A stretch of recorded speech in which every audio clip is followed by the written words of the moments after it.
દિવાળી સુધી હવામાનમાં પલટો આવ્યા કરશે। 22 ઓક્ટોબર બાદ પણ વરસાદ પડી શકે છે। નવેમ્બર મહિનામાં પણ માવઠાની શક્યતા છે।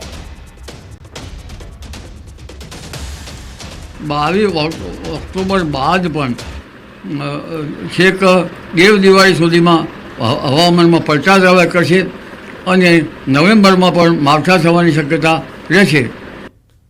અમલાલ પટેલે હવામાનને લઈને મોટી આગાહી કરી છે। 20 થી 22 તારીખ સુધીમાં ભારે પવનો ફૂંકાશે। દેવ દિવાળી સુધી હવામાનમાં પલટો આવ્યા કરશે તેવી આગાહી તેમણે કરી છે। નવેમ્બર મહિનામાં પણ માવઠાની શક્યતા છે એટલે દિવાળીમાં પણ મજા મેઘરાજા બગાડી શકે છે। વાવાઝોડાના કારણે સૌરાષ્ટ્રમાં વરસાદની સંભાવના વ્યક્ત કરવામાં આવી છે।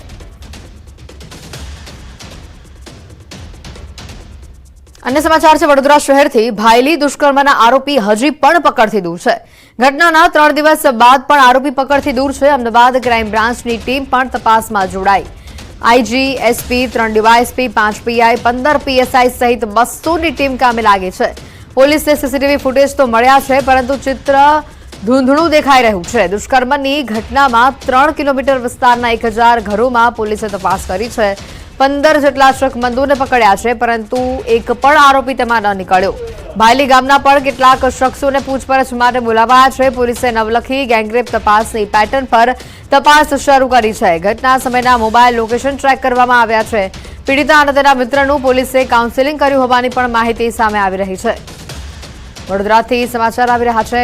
નવલખી ગેંગરેપની તપાસની પેટર્ન ઉપર આ સમગ્ર મુદ્દે ભાયલીના કેસ મુદ્દે તપાસ કરવામાં આવી રહી છે અને આ જ અંગે વધુ વિગત મેળવીશું। સંવાદદાતા હાર્દિક અમારી સાથે સીધા જોડાઈ ચૂક્યા છે।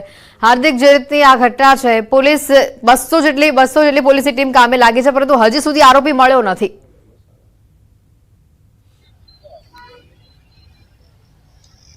બિલકુલ થી જો આ ભાયલી દુષ્કર્મની વાત કરવામાં આવે તો પોલીસ માટે ખૂબ જ પડકારજનક કેસ કહી શકાય। અને બીજી વડોદરા શહેરની વાત કરીએ તો આ સંસ્કારી નગરીમાં છેલ્લા 5 વર્ષમાં સામૂહિક દુષ્કર્મની 3 થી 4 ઘટનાઓ બની ચૂકી છે।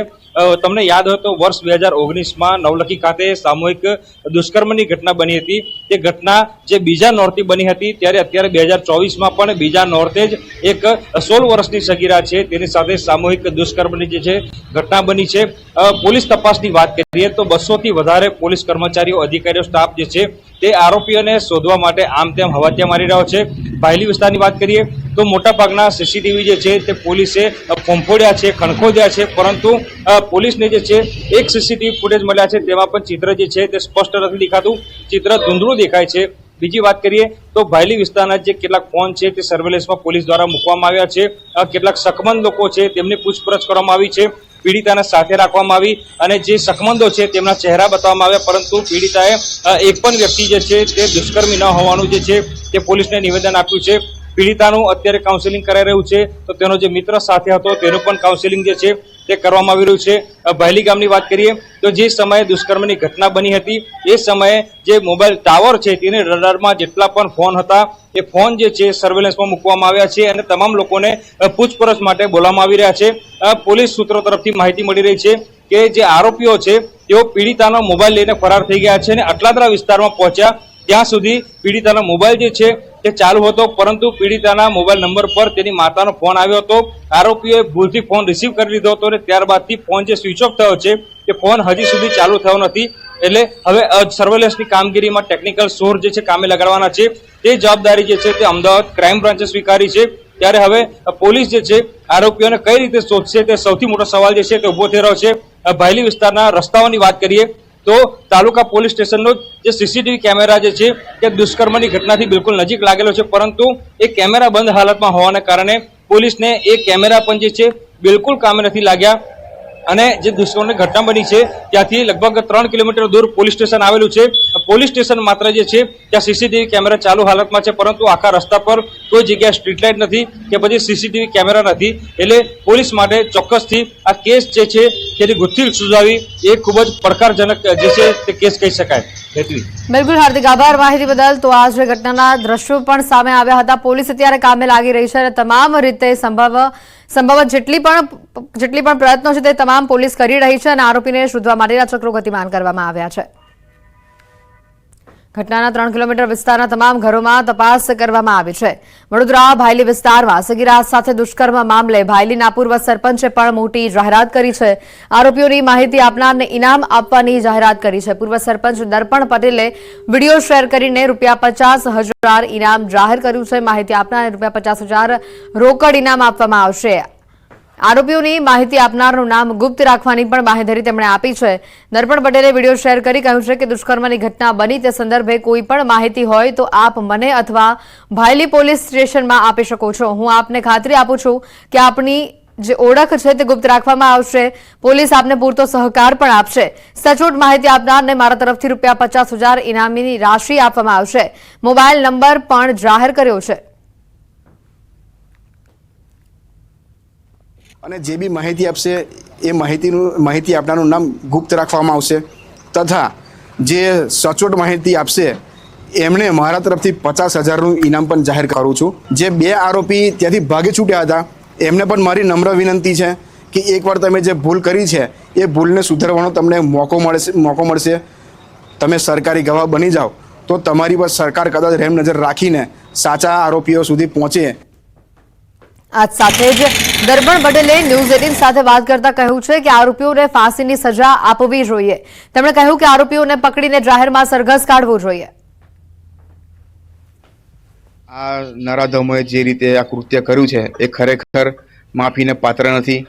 હું ગુજરાત પોલીસને વિનંતી કરું છું કે બને એટલું વહેલું આ લોકોને પકડવામાં આવે અને કડકમાં કડક સજા થવી જોઈએ. એમને ફાંસીની સજા થવી જોઈએ અને જાહેરમાં એમનું સરઘસ કાઢવું જોઈએ અને જાહેરમાં એમને માર મારવો જોઈએ. વડોદરાના ભાયલી ગેંગરેપના પડઘા ગરબામાં પણ જોવા મળી રહ્યા છે. નરાધમોને કડક સજા થાય તેવી માંગ હવે પ્રબળ થઈ રહી છે. નવરાત્રિમાં ગરબામાં બાળકોથી લઈને મોટા લોકો પણ ભાયલી ગેંગરેપના દોષિતોને સજાની માંગ કરતા બોર્ડને લઈને ગરબે ઝૂમ્યા. નવાયાર્ડ વિસ્તારની રામચાલીમાં બાળગોપાલ ગરબામાં બાળકો બેનરો સાથે ગરબા રમતા જોવા મળ્યા અને તેમણે પોતાનો આક્રોશ પણ ઠાલવ્યો હતો.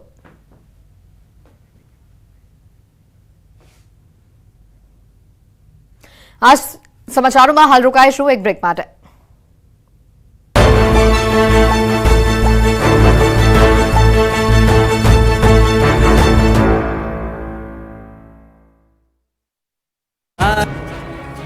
ગુજરાત ETSને મોટી સફળતા મળી છે. ગુજરાત ETSે દિલ્હી અને ભોપાલમાં દરોડા પાડ્યા. ગુજરાત ETSના ડીવાયએસપીની બાતમીના આધારે રેડ કરી હતી. રેડ દરમિયાન 1814 કરોડથી વધુનું 907 કિલો MD ડ્રગ્સ ઝડપાયું. ગુજરાત ETS અને NCBએ સંયુક્ત કામગીરી કરી. છેલ્લા 6-7 મહિનાથી શેડ ભાડે રખાયો છે. ભોપાલમાં રહેતા અમિત ચતુર્વેદી અને નાસિકમાં રહેતા સન્યાલ બાનાએ મળીને ભોપાલમાં MDનો પ્લાન્ટ બનાવ્યો હતો. આ પ્લાન્ટમાંથી પ્રોડક્શન કરતા હતા. ભાડે રાખેલ શેડમાં આધુનિક મશીન મૂક્યા હતા. સૌથી વધુ કેપેસિટી ધરાવતી ફેક્ટરી હતી. બંને આરોપીઓને પકડી પાડવામાં આવ્યા છે. ફેક્ટરીમાં 5,000 કિલો જેટલું રો મટીરિયલ મળી આવ્યું છે. સન્યાલ બાને આ પહેલા પણ ડ્રગ્સના કેસમાં 5 વર્ષ જેલમાં રહ્યો હતો. ફ્લેવરવાળી સોડા, ફ્લેવરવાળી આઈસ્ક્રીમ તો તમે બહુ ખાતા હશો, પરંતુ હવે ફ્લેવરવાળો દેશી દારૂ બનાવવા લાગ્યો છે. ઓરેન્જ ફ્લેવરવાળો દેશી દારૂ બનાવતી ફેક્ટરીનો પોલીસે પર્દાફાશ કર્યો. દરોડા પાડીને પોલીસે દેશી દારૂ બનાવવાની આખી ફેક્ટરી પકડી પાડી. ઘટના રાજકોટની છે, જ્યાં માંડા ડુંગર વિસ્તારમાંથી દારૂની ફેક્ટરી પકડાઈ.